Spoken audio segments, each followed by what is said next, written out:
एक महाराज जी ने कथा में पूछ लिया, स्वर्ग कौन कौन जाना चाहता? सब ने हाथ उठा दिया महाराज जी के कहने पर। जितने बैठे थे सब।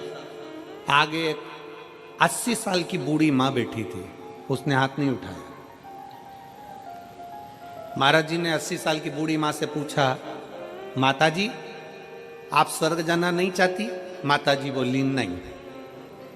क्यों? महाराज जी मैं स्वर्ग जाके क्या करूंगी?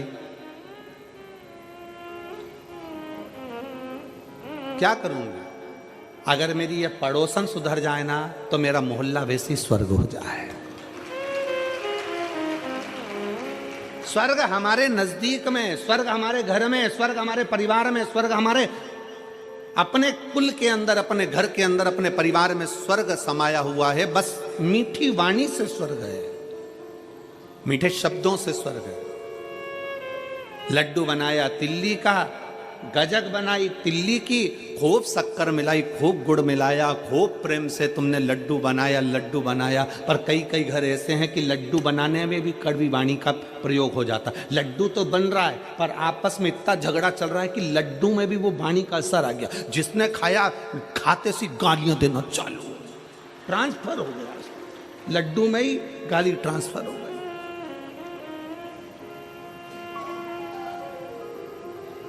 ये विचारों से होता है। एक राजा को रात भर नींद नहीं आती थी, बड़ा बेचैन रहता था, बड़ा बेचैन। पूरी रात कर्मठ बदलता रहता था राजा, पूरी रात। और राजा पूरी रात कर्मठ बदलता। 20 दिन हो गए, 1 महीना हो गया, 1.5 महीना हो गया, 2 महीना हो गया, राजा कर्मठ पे कर्मठ बदलता, नींद नहीं आती, बेचैनी होती। राजा को सपने में लगता कि मेरे राजमहल में से पानी टपक रहा है, राजा को लगता कि कोई रो रहा है, राजा को लगता कि कोई अंदर से पुकार रहा है।